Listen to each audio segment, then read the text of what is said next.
Presiden Amerika Serikat Donald Trump akhirnya memberlakukan pengenaan tarif dasar 10% untuk semua produk impor ke Amerika Serikat dan bea masuk yang lebih tinggi untuk belasan mitra dagang terbesar negara tersebut.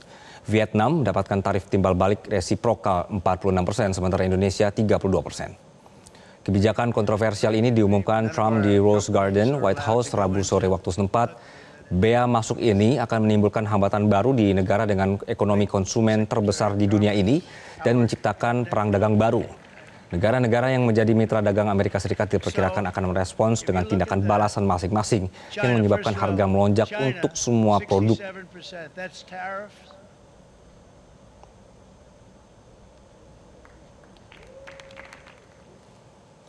Tiongkok mendapatkan tarif baru 34%, Uni Eropa 20%. Pengenaan tarif resiprokal ini sebagai tanggapan atas bea masuk yang dikenakan pada barang-barang dari Amerika Serikat.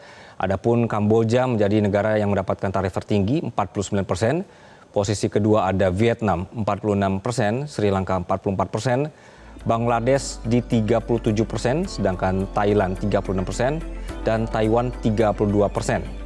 Sedangkan Indonesia menerima tarif resiprokal sebesar 32%. Tarif baru ini akan mulai berlaku tanggal 9 April 2025, sedangkan tarif dasar akan berlaku mulai 5 April 2025.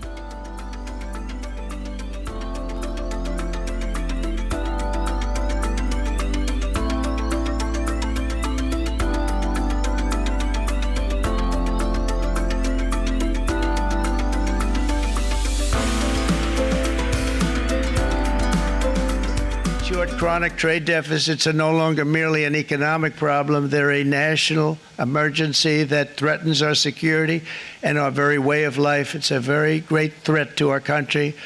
And for these reasons, starting tomorrow, the United States will implement reciprocal tariffs on other nations. It's been a long time since we even thought of that. We used to think about it a lot. We didn't think about it for many decades, and you see what's happened. For nations that treat us badly, we will calculate the combined rate of all their tariffs, non-monetary barriers, and other forms of cheating.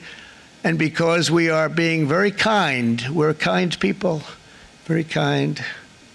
You're not so kind when you got ripped off with your salaries. My auto worker friends and my Teamster friends and all of the unions that typically voted Democrat, they're not voting Democrat anymore because worker, whether union or non-worker, they're for the Republicans now. That's what happened. But we will charge them approximately half of what they are and have been charging us. So the tariffs will be not a full reciprocal. I could have done that, yes, but it would have been tough for a lot of countries who didn't want to do that. I'd like to see the chart if you have it. Could you bring it up, Howard?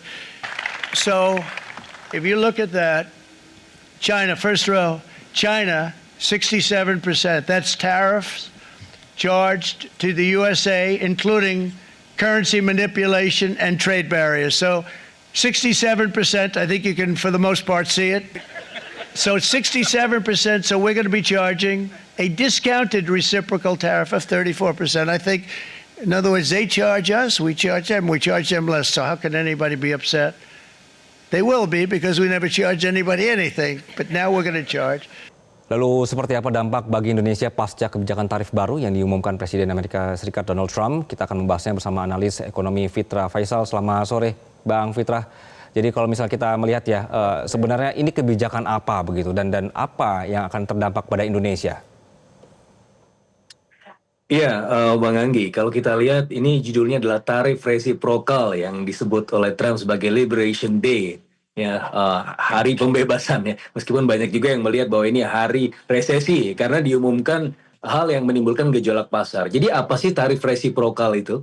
Jadi kalau melihat dari pernyataan dari Trump, dia bilang bahwa kalau misalnya Anda menerapkan tarif ke kita sekian, kami akan membalasnya. Begitu, itu yang disampaikan Trump dalam pidatonya. Nah, dalam perhitungannya, Indonesia sebenarnya kan kalau dalam hitungan tabel yang pertama itu kena 64%. Jadi kita dianggap Amerika Serikat, POV-nya mereka, kita menerapkan tarif sebesar 64% ya. Jadi itu hitungannya adalah tarif, non tarif plus menurut perspektif mereka adalah currency manipulation. Mereka melihat bahwa rupiah kita yang terdepresiasi ini adalah manipulasi kita supaya produk ekspor kita lebih kompetitif, lebih murah di sana gitu kan. Nah, sehingga muncullah 64% itu. Gimana cara ngitungnya? Jadi kalau defisit kita dengan US itu kan 18 billion US dollar. Sementara impor kita ke US itu atau impor dari US impor Amerika Serikat dari kita itu 28 billion US dollar. Berarti kan tercatat sebagai ekspornya kita. Nah, defisit dibagi dengan impornya tadi, impor Amerika Serikat ke Indonesia 28 billion US dollar itu 64%, 0,64. Memang di situ ada bilangan koefisien yang disebut sebagai price elasticity of import dan juga ada pass through effect of import. Itu ada hitung-hitungannya lagi yang sebagai pengali dari impornya Amerika Serikat ke Indonesia. Tapi itu kalau dikalikan jumlahnya satu. Ketika satu dikalikan dengan import dari Amerika ke Indonesia yang 28 billion US dollar itu, jadi seakan-akan defisit dari Amerika Serikat kepada Indonesia 18 billion US dollar dibagi dengan impor Amerika Serikat dari Indonesia 28 billion US dollar itu jadi 64% tadi. Jadi itu yang dijadikan bahannya Trump. Nah, kemudian dia juga bilang ini adalah kind reciprocal tariff gitu. Ini adalah tarif yang baik. Kita nggak menerapkan 100%. Tapi kita menerapkan setengahnya saja. Nah, makanya Indonesia kena 32% gitu kan. Meskipun ini sebenarnya tetap aja ketinggian ya, karena ini berdasarkan subjektivitas perhitungan dari Amerika Serikat. Nah, kalau ditanya ini produk-produk apa aja yang kena. Nah, ini ada beberapa ya yang ekspor unggulan kita ke Amerika Serikat.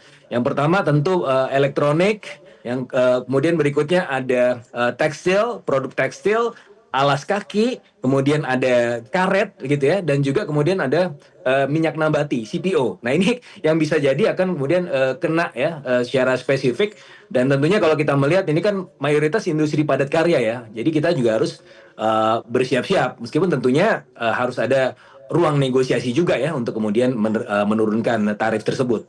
Begitu Mas Anggi. Bang Fitra, kalau misalnya ini hanya klaim dari Trump saja, hitung-hitungannya sebenarnya tidak segitu ya, tidak tarif aktual yang dikenakan oleh Indonesia ke Amerika Serikat, bisakah kita kemudian melakukan nego secara bilateral ke Amerika Serikat dan juga komplain atas perhitungan yang sebenarnya kurang tepat begitu? Bisa jadi, karena begini, kalau kita bicara mengenai applied tariff, weighted average tariff, itu kita memang sedikit lebih tinggi, tapi nggak tinggi-tinggi banget ya. Kita sekitar 4% kepada produk Amerika Serikat. Amerika Serikat pun sekitar 4% ya kalau kita rata-ratakan semuanya. Jadi sebenarnya sudah fair. Cuma memang ya Trump juga menghitung non-tariff barriers yang itu biasanya susah untuk dikuantifisir ya, dan makanya dia pakai perhitungan yang juga sebenarnya subjektif tapi sebenarnya juga bisa masuk akal karena agak sulit untuk menghitung non-tariff barriers gitu ya. Nah, tetapi di situ adalah room for negotiationsnya. Itu adalah ruang negosiasinya justru di situ karena dengan suatu hal yang abu-abu maka kita bisa menemukan konsolidasi ya, titik temunya justru di situ. Jadi ada beberapa hal yang mungkin bisa kita lakukan terutama untuk produk-produk spesifik yang dianggap mengancam ya Amerika Serikat. Dan juga kalau Mas Anggi tadi melihat bagaimana pengumuman Trump tadi ya kan berbicara mengenai China, berbicara mengenai Vietnam ya secara spesifik. Tapi Indonesia itu di skip aja, memang disebut ya Malaysia, Indonesia, terus baru Kamboja kan. Oh Kamboja ini, aduh Kamboja, kamu ketinggian gitu kan.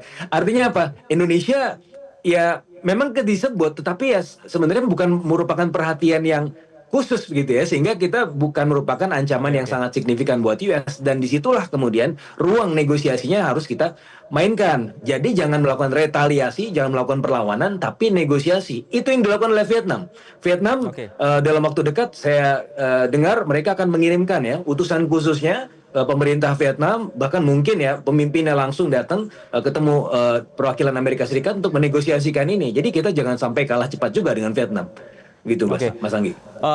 Respon dari kita seharusnya seperti apa, Bang Fitra? Apakah sudah disampaikan dengan baik oleh pemerintah kita? Karena kalau misalnya saya ingat sendiri, dari mulai November ini sebenarnya kita sudah antisipasi ya adanya gerakan dari Trump ini ya.